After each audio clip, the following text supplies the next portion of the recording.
Front Office Friday, so we got to dig into one franchise and how they get going, how they've gotten to this point, and I guess I'm going underneath the gun. Welcome to Locked On NFL Draft. You are Locked On NFL Draft, your daily podcast covering the NFL Draft. Part of the Locked On Podcast Network, your team every day.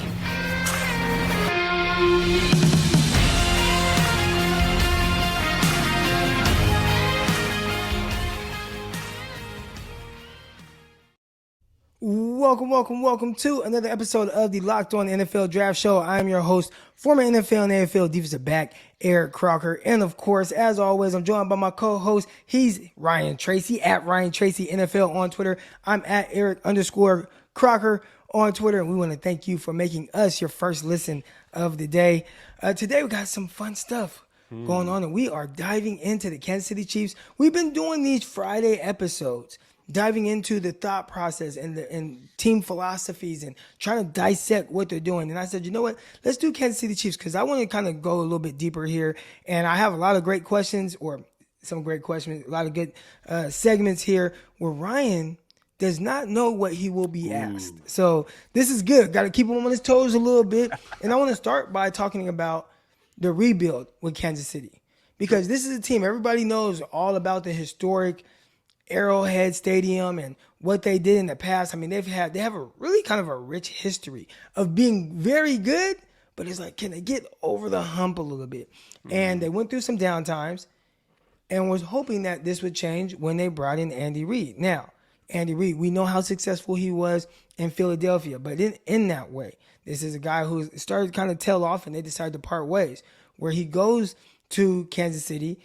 Was Matt Castle one of the first quarterbacks of the Andy Reid era?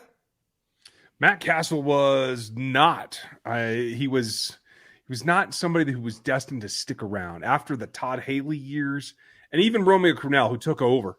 It was very clear that this wasn't this is a quarterback that you could win games with, but he wasn't a quarterback that you could win championships with, because especially under Todd Haley, there just wasn't enough structure and, quite frankly, talent evaluation going on in order to get to that point. Now, that's not a dig against Scott Pioli. We all know that he came from New England with a really high reputation. But what was going on in the building at the time kind of led to Matt Castle's demise and not having the support that he needed. Even the fan base started to turn on him a little bit. Wow. So it was very clear when Andy Reid got this job that it was going to be a fresh start from the quarterback position. We all know what he's done with quarterbacks throughout his career. It was very apparent that was going to be probably top priority. And one of the top priorities that they made was acquiring Alex Smith, who had played with the 49ers, did well, but they did draft a guy named Colin Kaepernick, so it kind of kicked Alex Smith out a little bit when he was actually playing some of his best football. He goes to Kansas City for 2 second-round picks, and that kind of kicked in this kind of rebrand/rebuild. So I want to ask you just the philosophy of Kansas City. What did they do during that time to really start to kind of turn this page, and how much faith did they have to have in guys like Andy Reid and Brett Veach, who came over as more of a player personnel, scouting director type guy with Andy Reid? Yeah, it had to be all encompassing. It had to be all your chips in on Andy Reid, because there are some, and before we go any further, kudos to Alex Smith. I hope that his family's doing well. I know his daughter just had a really significant surgery. Yeah. She's ill. He's obviously been through his injury and all that. So Alex has had a tough go since coming into the league. And like you said, he was playing well when they decided that Colin Kaepernick was the future and they wanted to move on from him. For Andy, that fell perfectly into phase, because what does Andy want? He wants a guy that's smart, that's nimble enough to get out of the pocket when he has to rebuild an offensive line. And he wants a guy that's smart enough to understand where his limitations are and adapt to them. And that is Alex Smith in a nutshell. So for him, he needed the veteran leadership and needed a guy that he could win with, and on some days win because of. And that's the distinction, is there are days when Alex Smith could win it for you. And maybe they weren't every day. Maybe it wasn't even as often as it was in San Francisco.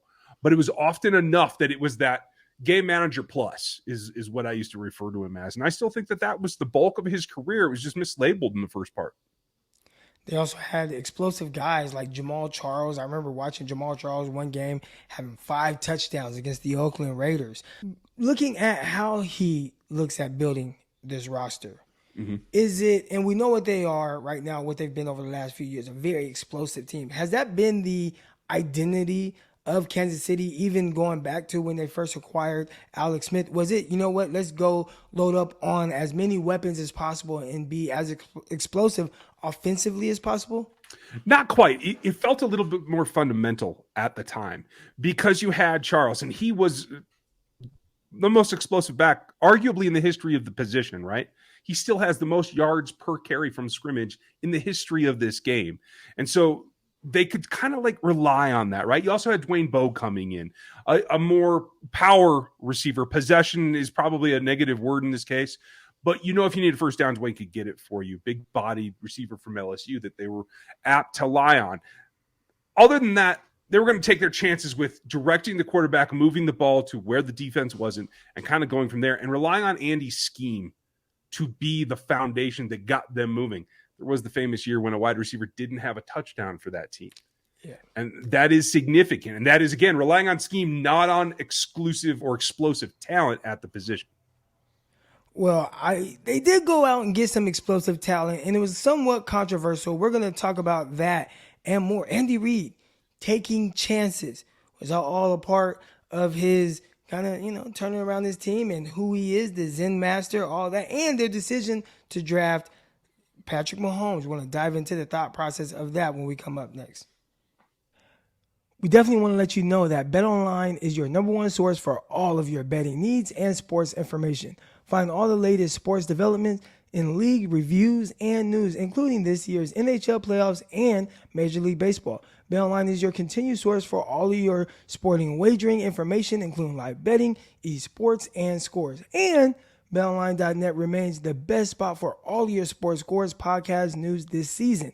BetOnline.net is the fastest and easiest way to check in on all of your favorite sports and events, including MMA, boxing, and golf. Head over right now to the website today and use your mobile device to learn more about the trends and action going on at BetOnline, where the game starts. So, Ryan, I definitely want to ask about the decision to draft Tyreek Hill. Going back to Philadelphia, this is a guy who signed Michael Vick coming out of prison and dogfighting. And there were people that were, you know, boycotting games and they were protesting outside of the stadium. Then he goes out and he goes and gets a Tyreek Hill type guy who had some baggage, some big time baggage from his past in college, which made him go to a Division II school. I believe it was West Alabama or West Georgia, one of those Division II schools that were in the conference I played in. So I'm familiar with those schools. But is he someone that just feels like he can take it, or does he look at it like, you know what, I can put my arm around this guy and maybe I can help this guy change his life? Maybe not the arm around, because from what I understand from guys that have played for him is he is supportive. He is a player's coach, but it's not like the buddy type. Like, he's there to help you. And he actually feels like he can make a positive impact in your life. And he thinks everybody deserves a second chance. So he's going to be that guy. And if he feels that you're worthy of that second chance, he's going to make the effort to bring you along and protect you from yourself if need be. Now, the Tyreek Hill situation was one that was very tough at the time. And later, it popped up again once he was with the team. And it turns out that a lot of this was just conjecture made up by somebody who was trying to make a point. And it even cast shadows on what happened in college. And so maybe Tyreek was in a position then that story wasn't really true then either. Okay, so maybe we can shine a little light on this, because anytime anything with Tyreek Hill comes up, he is the worst human in the world based on the perception of what happened in college. But I listened to the audio of the second time around when it was almost like she was trying to catch him up. They were like in the airport or something. And I feel like the audio kind of backfired on her and shines some light on what happened in college. And I feel like everybody just kind of skipped over that whole thing and acted like it was never said or never happened. But essentially, he called her out for lying about this situation back in college and talked about that situation. I mean, it was live. It was a recording that was given to the NFL, and nobody talks about it. No. And basically, essentially what it was it was a situation where it was his word versus hers, in the moment when they were in college, and she went through his phone, or he went through his phone, and he just kicked her out of the house. She was upset about that, and then the allegations came out of, Right. oh, he beat on someone or whatnot. But when you listen to that audio that we listened to, he's basically saying you're trying, you lied on me in college. Why would you do that? And she was stunned. It was almost like she knew she was recording, and now someone's gonna hear this audio. It was wild. So if y'all haven't heard it, just Google it, look, and it might shine a little different light on it. I try not to touch on it because it's a very sensitive subject to a lot of people, but I started to kind of look at that whole situation way different. All right, but again, Tyreek Hill, from what we kind of knew of that situation then, it was still pretty controversial. And what was it about Tyreek Hill where they said, you know what, we can work through that, and maybe eventually he can become a better person and also an all-pro football player? Really what it was is the unique combination of his physical abilities and generally a positive attitude. From day one, Tyreek Hill has been happy to be given his chance because of everything that he went through. And Andy Reid felt that he could mentor again, not arm around and just say everything's going to be okay, but mentor and push him to be a better person and to mature, et cetera, et cetera. That's the way he approaches mentoring players as far as we can tell from outside the organization. Maybe there's a different view inside the building, but I don't have that. So I think in the end it was, he seems remorseful. We understand there's these complications. They vetted the whole thing. They did the whole private investigation before the draft and all that. And honestly, Tyreek Hill had fallen off of my radar when he left Oklahoma State. So they had meant to do that. They followed it up because of the unique, not only acceleration, but deceleration. I think that's one thing in Tyreek Hill's game that nobody talks about, his ability to decelerate and change his direction. That is his big adjustment, because he doesn't lose torque when he corners. And that is so unique from both his track background and what he's been uniquely been able to do when he went to running back in college. I think that changed a little bit. And we have to remember, Tyreek Hill was not an instant success in the NFL. It took a little bit. He had to learn to run routes. He had to learn to adapt to the offense. And quite frankly, I think there's still some of that needs to be done. He doesn't have the cleanest routes in the NFL, and now he's playing without Patrick Mahomes. So there is a factor there that he's going to have to adjust to as well. Well, I do want to get into the decision to let him go, but we'll wait for the next segment on that. I do have one more question here, and it's the decision to draft Patrick Mahomes. I mean, that was a guy where everyone was saying, oh, air raid quarterback, those guys don't work out at the NFL level. What quarterback has been good from Texas Tech? And we hear a lot of those things every year, right?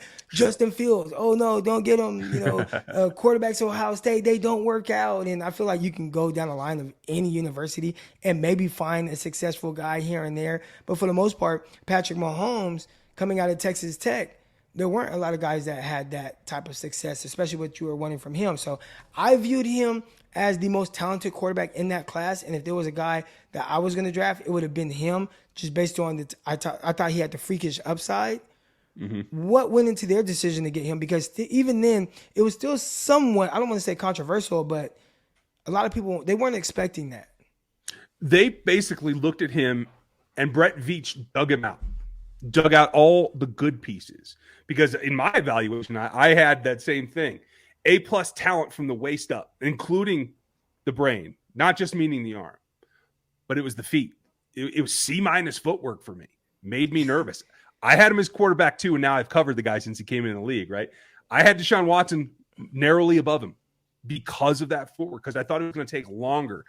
And you have to give them credit. Brett Veach saw it and started pounding the table. He took it to John Dorsey, who took it to Andy Reid. And they've all given credit all the way back to Brett Veach, who was the co-director of scouting at the time. He was not the heir apparent. He and Mike Borgonzi were sharing those duties, and he was digging out the prospect that he thought had the upside. It was Brett Veach that found Patrick Mahomes and convinced them that we can fix these things. And then they followed through with their plan by allowing him to sit behind Alex Smith. So now not only has Alex Smith paid for you in being that plus game manager that can win you some games, but he actually took under his wing, unlike we've seen some other quarterbacks, Ryan Tannehill, and actually bring along the rookie quarterback who has been drafted to replace him. And I don't think the media at large gives that enough credit, because Patrick certainly does. And I think that is also another thing that will go down in history of Alex Smith's tenure as a guy that helped make maybe the best quarterback in history. Right. And that he is, he's developing into this amazing quarterback. Winning league MVP in his second year. He's been to multiple Super Bowls. He's been to 4 straight AFC Championship games. An extremely explosive player that only seems to be getting better. We're going to talk a little bit more about the decision to trade away Tyreek Hill, a very explosive player, and also where are the Chiefs right now with their draft class that they just had, 2022, the development of some of those players and past players as well. We're going to talk about all that and more. So a shocking story this offseason broke when, out of nowhere you see Tyreek Hill is traded away. We're talking about team building. We're talking about just kind of how these organizations are structuring things. And I think that was a huge kind of shock to a lot of people outside of Kansas City, of course, seeing Tyreek Hill get moved so quickly in this offseason. Well, you heard about Deebo Samuel. You heard about some of these other receivers that were expecting big contracts. But, and also Devontae Adams, he was traded as well. Yeah. Was not expecting to see Tyreek Hill traded. So why was he traded? What's the real reason behind it? There's 2 reasons. It's Christian Kirk and it is Devontae Adams. Because Drew Rosenhaus was negotiating away, and it's funny that you say that it happened so quick because it didn't. They were near a deal. They had a 5-year, 20-plus per year deal on the table. The Chiefs were ready to go up to 21 per year. But then Devontae gets traded, and he gets that contract. And that becomes the benchmark. And like we see in every market, every major player wants to be the highest paid player at his position when he makes his contract. Devontae being a couple of weeks early set that whole thing in motion. And if he's going to get that money, then I got to get more. And we have a couple of teams willing to do it. And from what I understand, Drew Rosenhaus was not blowing smoke, that there were multiple teams that were interested in paying more than the Chiefs were, which I understand their cap was at 22 because they had the Chris Jones and they had the Patrick Mahomes $500 million deal on the table. There are cap situations there. But it really wasn't until then that he could say, I should be the highest paid. This team's willing to do it, and Drew Rosenhaus was able to go get it done. That really is. It was the market because, let's be honest, Tyreek Hill is 28 years old. He's got mileage. Doing the running back thing in college probably hurt his longevity overall. He does a good job keeping himself in shape. He takes care of his body best he can, but he's an undersized, elite athlete who generally, when they hit 30, have a little bit of a problem maintaining that. So for the Chiefs, if you're looking at a 5-year contract, $100 million you're investing at a guy that's going to be 33 at the conclusion of that, even if you build in and out before then, it's highly unlikely that someone isn't going to come along and pay better for that service right now because they have to go make a push. And that's really what happened. The other small thing is, as I understand, they still have a good relationship, and Tyreek Hill wanted to be in Florida. It's where his family's from, and he's happy being there. All right, well, sounds like it's kind of working for everyone because the Kansas City Chiefs were able to go out and use one of those picks on, well, not the pick from him, but they drafted Skyy Moore, a receiver. So now I want to kind of shift into the philosophy of drafting this year and how a team who, I called before we started recording, kind of a dynasty, right? Going to 4 straight AFC Championship games, multiple Super Bowls, even though they only won one of those.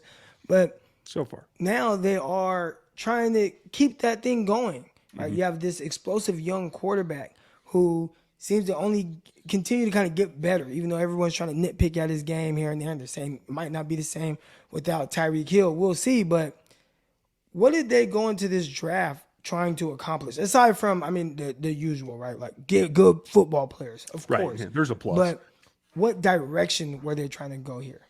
It was trying to maximize what you needed. They generally try to think a year ahead. Brett Veach has generally been pretty good about that. Frank Clark has not planned out the way they had planned. So it moved the need for edge rusher up. And there was enough depth in this class that they felt comfortable with it. And their defensive coordinator, Steve Spagnuolo, loved Karlaftis. He's his kind of guy. Doesn't care about bend. He doesn't care about cornering. He wants power edges that will crush the pocket and run that tackle right back into the quarterback's lap. So it was nearly a perfect fit for what this coaching staff needs. And the dynamic with Brett Veach coming up from the very beginnings within the Philadelphia organization and under Coach Reid. Coach Reid has faith in Brett Veach. Brett Veach knows what Coach Reid wants, and they're both happy to give Spagnuolo the tools that he wants. And so that made it very, very simple to accomplish that. Outside of it, it is get the best player at a position that can help you. That's where Trent McDuffie come in. As I understand, they were surprised he was going to be available within striking distance for them to go up and get him. So they did that. Then it's, okay, how can we create and combat the loss of Tyreek Hill? And one guy that they want to have some creativity, some run after the catch ability, a guy that has enough speed to hurt people, but maybe no one's going to beat Tyreek Hill. If you're just going to run 9 routes, you have McCole Hardman for that. You have MVS who can get down the field as well. So it was about kind of building the Tyreek Hill profile in the aggregate and having multiple guys. And I think that actually is the smart way to do it, because I will concede that, yes, defense has changed in order to stop the Chiefs last year. But I will say they did that to frustrate and confound Patrick Mahomes, not necessarily just to take away Tyreek Hill. I think that they're going to try to stick with that and see if they can continue to frustrate Patrick, not having man coverage downfield, not having open guys and the athletes that can run away from him. It's about discipline and Patrick moving the ball around in the 30-yard under range that I think they're trying to force that. And by having more targets that you feel are comparable, when you have 4 or 5 guys you can get on the field rather than 1 and some guys that are playing backup roles, it makes it a little bit easier to distribute the ball and you have more opportunities to complete passes. So where are the Chiefs right now? If you were to say how you feel about this team heading into the season, and let's compare them to last season, where I'm pretty sure the expectations were extremely high. You have had some moving pieces. Do you still expect to see the level of, or do they still have the same level of expectations? Like, this is a Super Bowl but I hate Super Bowl bust. I hate that. But do you think that this is a team that should be competing for the Super Bowl? Yes, and so do they. They have the expectation that they also play in another AFC Championship game, and they win it this time. They have the expectation that any year with Patrick Mahomes as your quarterback, that you are in the mix to play in that championship game. So the question becomes is how fast can you get there? Because it isn't the same team. You've been flying with your foot down in the Ferrari for the last 4 years, and now you got to downshift a little bit because you have to spread the ball out a little bit and you have to bring it in a little bit. Hopefully that means they bring the run game back a touch, because it has lost in percentage every year the last 3 seasons. They need to up that a little bit and get a little bit more diversity, keep teams honest. They do that, and their expectation is they will be able to compete, maybe not as explosively, but still be able to compete for a championship, whether it be the AFC Championship or the Super Bowl. We've seen this team have a slow start to a season, figure things out, understand exactly where they are, and then take off from there.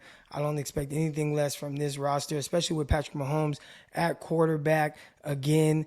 And as long as he's there, they're going to be in the mix every single season. Ryan, definitely want to thank you for kind of diving in and helping people understand the philosophy of not just the Kansas City Chiefs, but Andy Reid, some of the decisions he's made to either sign guys, controversial picks, trade guys away, all that, as well as draft a guy like Patrick Mahomes, where a lot of people are like, trading up to 10 for him. Okay. We want to thank you for making us your first listen of the day. And for your second listens of the day, you can Locked On Chiefs and learn more about the Kansas City Chiefs with my guy Ryan Tracy here. And again, you can follow him at Ryan Tracy NFL on Twitter, or you can listen to Locked On 49ers with myself and Brian Peacock, and follow me on social media as well at Eric_Crocker. But that's going to do it for this episode. We'll see y'all Monday. Peace.